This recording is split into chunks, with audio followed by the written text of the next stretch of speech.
Assalamualaikum warahmatullahi wabarakatuh. Perkenalkan, nama saya Muhammad Faik dengan NIM 452230066 dari kelas 2C D4 Administrasi Bisnis. Baik, saya akan membawakan materi hari ini, yaitu manajemen kredit atau pinjaman. Adapun sub-sub materi atau materi yang akan saya bawakan hari ini, yang pertama ada pengertian kredit, unsur-unsur kredit, ketiga ada manajemen pengkreditan, keempat ada tujuan dan fungsi kredit, kelima ada jenis-jenis kredit, keenam ada jaminan kredit, ketujuh analisa kredit, kedelapan ada kualitas kredit, kesembilan ada pembina penyelamatan dan penyelesaian kredit, dan 10 ada perhitungan base lending rate, dan terakhir ada metode perhitungan bunga dan contohnya. Baik, yang pertama ada pengertian kredit.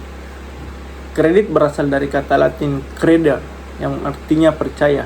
Dalam konteks keuangan, kredit adalah penyediaan uang atau tagihan yang dapat dipersamakan dengan uang berdasarkan suatu perjanjian pinjam-meminjam, di mana dalam hal ini kreditur atau pemberi pinjaman memberikan dana atau barang kepada debitur atau peminjam yang wajib mengembalikannya pada waktu yang telah disepakati, disertai bunga atau biaya tambahan sesuai dengan perjanjian. Baik, yang kedua ada unsur-unsur kredit. Yang pertama ada kepercayaan atau trust. Merupakan keyakinan kreditur bahwa debitur memiliki itikat baik dan kemampuan untuk membayar kembali pinjaman sesuai kesepakatan. Kedua ada waktu atau time. Setiap kredit mempunyai batas waktu yang jelas atau jatuh tempo untuk pelunasan. Terakhir ada risiko atau risk. Selalu ada kemungkinan gagal bayar. Karena itu, bank menilai risiko ini melalui analisa kredit. Selanjutnya ada manajemen perkreditan. Manajemen perkreditan adalah proses pengolahan kredit dari awal sampai akhir. Adapun langkah-langkahnya yaitu 1. Permohonan kredit. Debitur mengajukan permohonan kredit ke bank atau lembaga pembiayaan. Dan kedua ada analisis kredit, feasibility study, menilai apakah calon debitur layak diberi kredit. Tiga ada keputusan kredit. Komite kredit menyetujui atau menolak permohonan, dan ada pencairan dana. Setelah perjanjian ditandatangani, dana pun dicairkan. Kelima ada monitoring kredit. Bank mengawasi penggunaan dan pembayaran kredit dan penyelesaian kredit.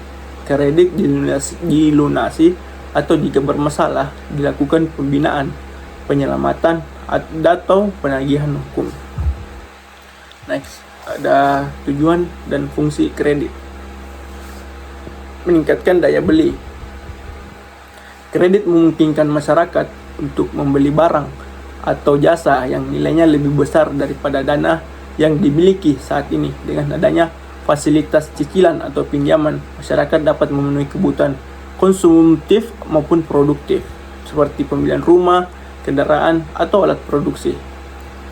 Kedua ada mendorong pertumbuhan ekonomi. Dengan memberikan akses permodalan kepada masyarakat dan pelaku usaha, kredit berperan penting dalam meningkatkan kegiatan ekonomi. Dana yang dipinjamkan bisa digunakan untuk investasi, ekspansi usaha, atau pengembalian barang modal yang mempercepat pertumbuhan sektor-sektor produktif. Ketiga ada membantu kelancaran usaha.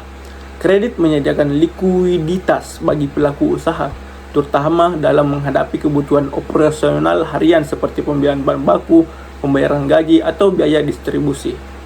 Terakhir ada fungsi sosial dan bangunan. Kredit tidak hanya memiliki peran ekonomi, tetapi juga fungsi sosial.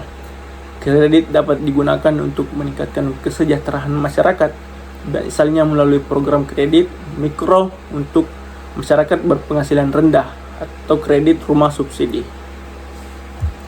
Next, ada jenis-jenis kredit. Yang pertama ada berdasarkan jangka waktu. Jangka waktu yang pertama, jangka waktu pendek, kurang lebih dari 1 tahun, misalnya modal kerja musiman. Kedua ada menengah, 1-3 tahun, misalnya pembelian kendaraan, motor, atau mobil. Ketiga ada panjang, lebih dari 3 tahun, misalnya kredit rumah atau semacam lainnya. Kedua ada berdasarkan tujuan, kredit konsumtif untuk kebutuhan pribadi seperti rumah, kendaraan, gadget. Kredit produktif yaitu untuk usaha atau investasi, modal kerja, pembelian alat produksi. Yang ketiga ada berdasarkan jaminan, KTA tanpa agunan lebih cepat dan bunga lebih tinggi. Dengan agunan ada jaminan seperti rumah, kendaraan, dan bunga lebih rendah. Ke materi selanjutnya yaitu jaminan kredit.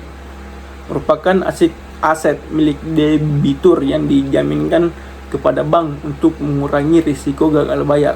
Bisa berubah aset tetap, tanah, rumah, ruko, aset bergerak seperti kendaraan, mesin, barang dagangan, dan agunan tambahan penjamin, personal guarantee atau asuransi kredit. Next ada analisa kredit. Analisa kredit ini mencakup prinsip 5C.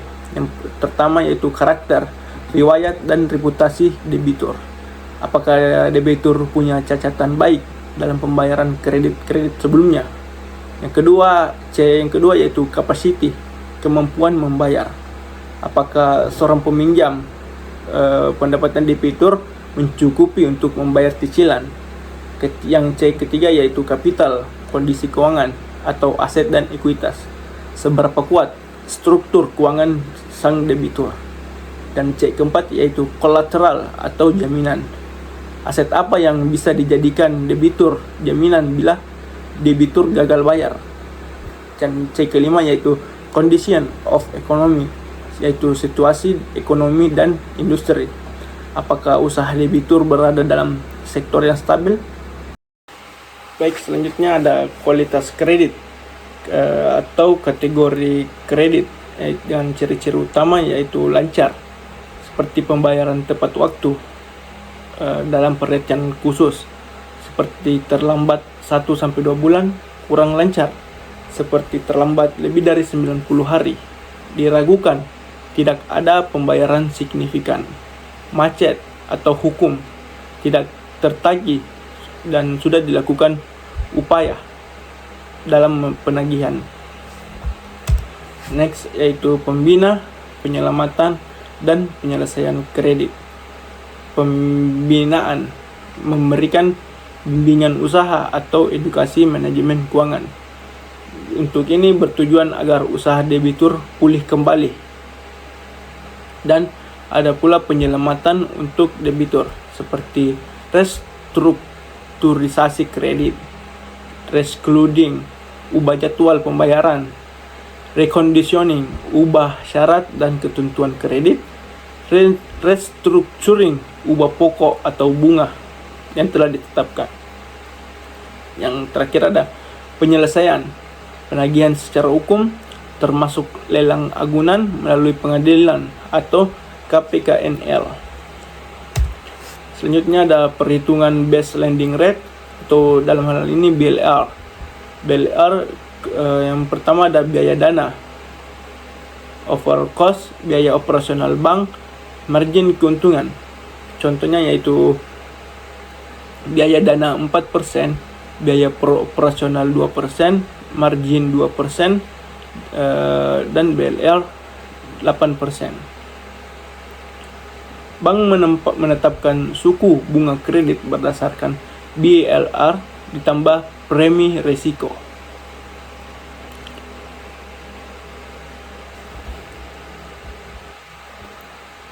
Selanjutnya ada atau terakhir metode perhitungan bunga dan contohnya. Yang pertama ada flat rate, di mana bunga dihitung dari pokok awal tidak berubah, cocok untuk kredit konsumtif seperti pinjam 10 juta, bunga flat 12%, 1,2 juta per tahun, dan atau pembayarannya 100.000 per bulan. Yang kedua ada effective rate, bunga dihitung dari sisi pokok, cicilan menurun tiap bulan, cocok untuk kredit jangka panjang, misalnya KPR rumah. Yang ketiga ada anuitas, cicilan tetap tiap bulan, proporsi bunga menurun, proporsi pokok naik, digunakan dalam banyak sistem KPR atau perbankan modern seperti saat ini. Adapun motivasi untuk kita semua yaitu jadilah pelaku kredit yang bertanggung jawab. bayarlah tepat waktu dan jangan biarkan kredit menjadi beban di kemudian hari untuk kita semua.